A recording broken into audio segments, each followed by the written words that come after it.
বিসমিল্লাহির রহমানির রহিম। Hello everyone, আসসালামু আলাইকুম। দূরের এবং কাছের, দেশ এবং বিদেশের ছোট ছোট সোনামণিরা যে যেখানেই থাকো না কেন, আল্লাহ পাক সবাইকে ভালো রাখুক, সুস্থ রাখুক, হেফাজতে রাখুক, এই দোয়াই করি। আমাদের জন্য দোয়া করবে। আমরা চলে আসলাম কোথায় এখন বলো তো? বাজারে।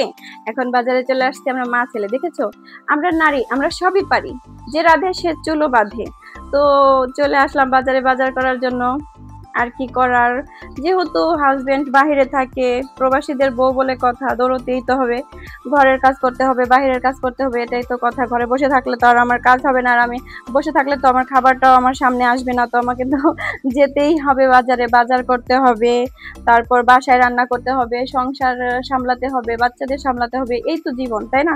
বসে থাকলে কি আর হবে? হবে না। তো আমি দৌড়দৌড়ি করি।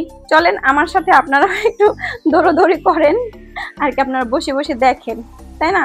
আপনাদের কষ্ট করে বাজারে যেতে হবে না, আপনার ঘরে বসে বসে বাজার দেখবেন, আমি শুধু আপনাদেরকে দেখিয়ে দেব।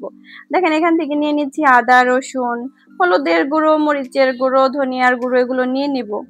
এগুলো এখান থেকে নিয়ে নিলে আমি অনেক দিন খেতে পারবো, তো এর জন্য নিয়ে যাব, একটু বেশি করে নিয়ে যাব। সবসময় অল্প অল্প আনি, তো অল্প আনলে দেখা যাচ্ছে জলদি জলদি শেষ হয়ে যায়, তো একটু বেশি করে নিয়ে যাব। বক্স ভরে রাখলে অনেকদিন খেতে পারবো, এই জিনিসটা নিয়ে আর কষ্ট করতে হবে না, তাই না আপুরা ভাইয়ারা? তো আপনারা তো বুঝতেই পারেন কত কষ্ট। হাজবেন্ড বাইরে থাকলে জানে অনেকেরই কষ্ট নাই, কারণ ফ্যামিলিতে লোক থাকে, তো আমার তো কেউ নেই, আমাকে দৌড়তে হবে। আমি দৌড়ের উপরে আছি, আমার খুবই ভালো লাগে দৌড়তে। আপনারা দোয়া করবেন আল্লাহ যেন আমাকে সুস্থ রাখে, ভালো রাখে, তাহলে অনেক দৌড়তে পারি। মাছের বাজারে আসছি, দেখেন কাদা আর কাদা, মানে এই জিনিসটা ভালো লাগে না। মাছের বাজারে আসলে শুধু কাদা দিয়ে একদম বরকা মেখে যায়, এবং কি কি বলবো, ঠেলাঠেলি, মানে খুবই অবস্থা। যাই হোক, কিনে তো খেতেই হবে, না হলে তো মাছ খাওয়া হবে না।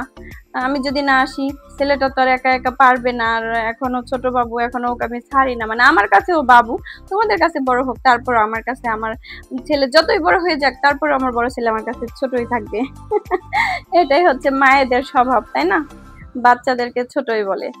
মা বাবার কাছে সন্তান কোনোদিন বড় হয় না, তাই না? এখানে অনেক সুন্দর সুন্দর মাছ ছিল, বোধহয় সকালে আমি দেরি করে গেছি, তো মাছ তো পাচ্ছি না, বেশি একটা মাছ পাওয়া যাচ্ছে না। কি করবো, চলেন ওই নিচে যাই, দূরে, ওই দূরে যাব। দূরে গিয়ে তারপর এখন দেখি ওই নিচে কি কি মাছ আছে। বোধহয় আছে ভালো কিছু। দেখেন, শিং মাছ, শিং মাছ কিন্তু আবির খেতে চাই, কিন্তু আদিলের জন্য প্রয়োজন। মানে সবসময় আনতে পারি না, কারণ এগুলো কে ধুবে কে, এগুলা ডলাডলি করা অনেকটা ঝামেলা, বাচ্চা নিয়ে তো এটা সম্ভব না, তাই না? দেখি একজন লোক যদি কখনো পাই তো নিয়ে আসবো বাচ্চাদের জন্য। এখানে কি মাছ আছে জানেন? ইলিশ। মাছের রাজা ইলিশ, ফলের রাজা কি? ফলের রাজা কাঁঠাল। কাঁঠাল না হয়ে আম হলেই ভালো হতো, আমটা খেতে খুব ভালো লাগে কাঁঠালের থেকে। আমি আবার কাঁঠাল খেতে বাবা এত ভালোবাসি না, আমার ভালো লাগে না, আমি আম খেতে বেশি ভালোবাসি। তো এই দেখেন, এখান থেকে আমি নিয়ে নিলাম মাছ, আর এখান থেকে নিয়ে নিলাম কাকার কাছ থেকে লেবু। আর আমলকি ছিল, দেখছেন? টাকাটা ছেঁড়া দেখে কাকা বলছে যে টাকাটা চেঞ্জ করে দাও, পরে চেঞ্জ করে দিলাম। আর কি, আর কিছু করার আছে? আপনারা যারা আমার চ্যানেলটাকে সাবস্ক্রাইব করে দিয়েছেন তাদেরকে অনেক অনেক ধন্যবাদ, যারা করে দেন নাই করে দিবেন। ভিডিওটা লাইক করে দিবেন যদি ভালো লাগে, তাহলে আমার পাশে থাকবেন, সব সময় কমেন্ট করবেন সুন্দর সুন্দর। আপনারা আপুরা ভাইয়ারা যেই সুন্দর সুন্দর কমেন্ট করেন, পরে আমি তো এই জন্য ভিডিও বানাই, যতই কষ্ট হয়ে যাক আমি ভিডিও বানাবোই, কারণ আমার আপুরা, আমার ভাইয়ারা যেভাবে আমাকে সাপোর্ট করছে। দেখেন, বাসায় চলে আসছি, এখন আমি এগুলো ঢেলে নেব। পেঁয়াজ আনছি 5 কেজি, আলু আনছি 5 কেজি, তো এগুলো ঢেলে নেব। যা যা আনছি সবকিছু সেরে টেরে নেব, বাচ্চাকে নিয়ে তো মনে করেন সবই করতে হয় একা হাতে। তো আমি একাই 100, বুঝেছেন?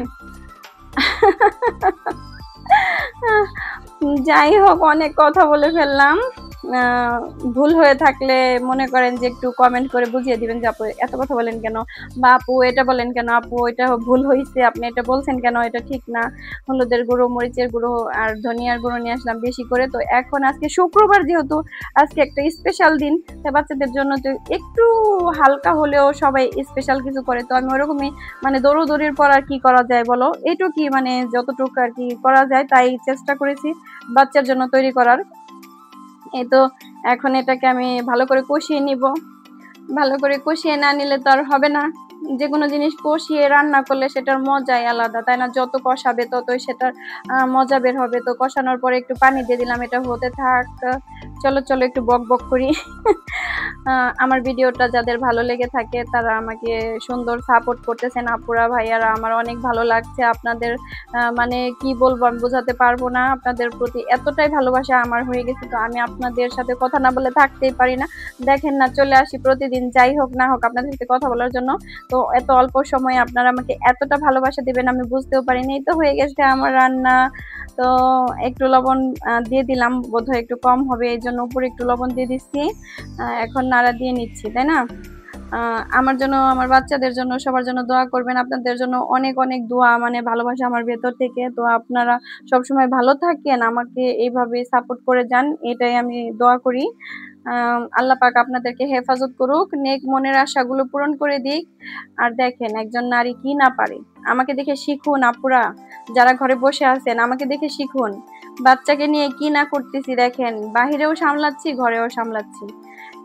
এরকমই আপনারাও উৎসাহ পান, আমি চাই যে আপনারা উৎসাহী হন।